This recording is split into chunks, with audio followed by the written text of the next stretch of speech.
গৌরবের অহংকার পেতে হলে তারুণ্যের উত্তর জয়যাত্রার সাথে একসাথে মার্চ করতে হবে, একসাথে আমাদেরকে অগ্রগামী হতে হবে। আমাদের মুক্তিযুদ্ধের সময় এই মোবাইল ফোন ছিল না, আমাদের মুক্তিযুদ্ধ ডকুমেন্টেড না।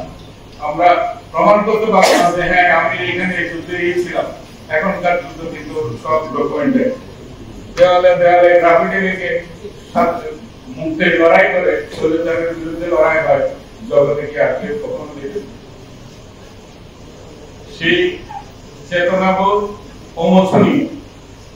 তবে আমাদের সকল রাজনৈতিক শক্তি নানা রকমের চিন্তা চেতনা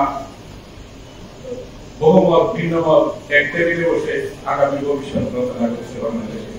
এটাই হচ্ছে এই যুদ্ধের বড় পাওনা, এই লড়াইয়ের বড় পাওনা। সেই পাওনার সাথে সেই অভিযাত্রার সাথে মুক্তিযোদ্ধাদের চেতনাটাকে সন্নিবেশিত করে এগিয়ে যেতে হবে। এটার জন্যই আজকের এই সভা, যাতে আমরা যেন এই আগামী অগ্রযাত্রায় যেন আমরা পিছিয়ে না, মুক্তিযোদ্ধারা যেন বিচ্ছিন্ন না, মুক্তিযোদ্ধারা যেন সেখানে সহযাত্রী হয়ে প্রদর্শক হয়ে পরামর্শক হয়ে এই অভিযাত্রা থেকে যাত্রা করতে পারে, যেতে পারে। সেই গৌরবের অংশীদার হওয়ার জন্য আজকের এই সভার আয়োজন আমি মনে করি এই সংসদ একটা উপযুক্ত কাজ করেছে, যথার্থ সময়।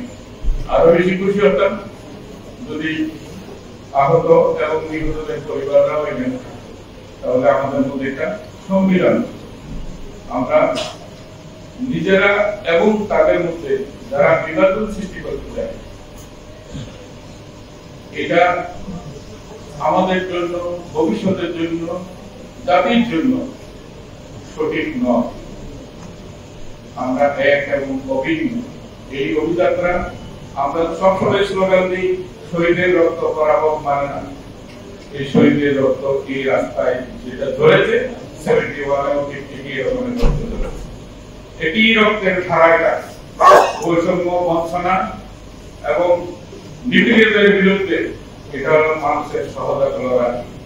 আমরা কেউ কখনো ভাবি নাই যে এত বড় দুর্বল স্বৈরাচার এখান থেকে কিভাবে বিতাড়িত হবে।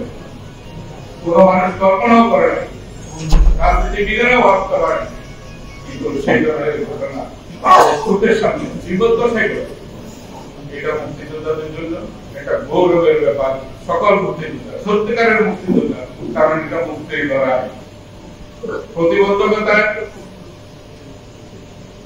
দিয়ে মুক্তির এই মানুষের চেতনাকে, মানুষের বিবেককে, মানুষের উচ্চাসকে, মানুষের সমস্ত রকমের যে বৈষম্য সেটাকে বেঁধে রেখেছিল মুক্তিযুদ্ধের চেতনার দ্বারা বলে। এটাকে মানুষ আনলিশ করেছে, এটাকে মানুষ ছুড়ে দিয়েছে।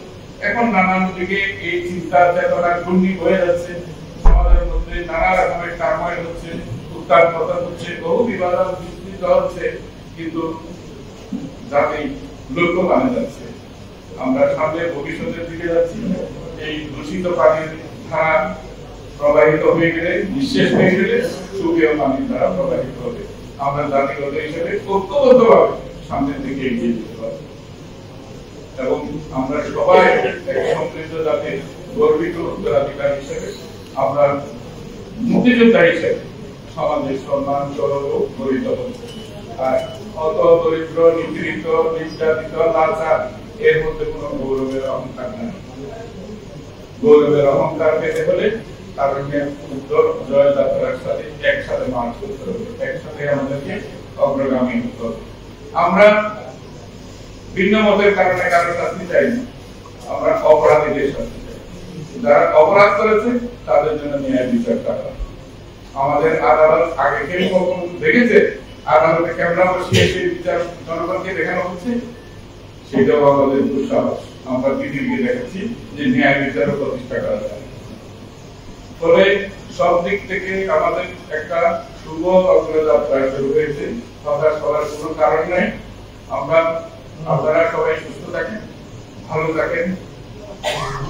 যতটুকু ন্যায্যতা সমাজ আপনাদের কাছে আশা করে সর্বক্ষেত্রে আপনারা সেটা মানুষের সাথে সেই রকমের ব্যবহার করুন। ফলে মুক্তিযুদ্ধ গৌরবান্বিত হবে, ফলে মুক্তিযোদ্ধা হিসেবে আপনার পরিবার গৌরবান্বিত হবে, ফলে রাষ্ট্র গৌরবান্বিত হবে। একজন মুক্তিযোদ্ধা চারিত্রিক বৈশিষ্ট্য যদি সমাজে আলোকিত হতে পারে, সমাজকে পথ দেখাতে পারে, সেটা আপনি একা ভোগ করবেন না, সামগ্রিকভাবে আমরা সবাই সেটা গৌরবের অধিকারী।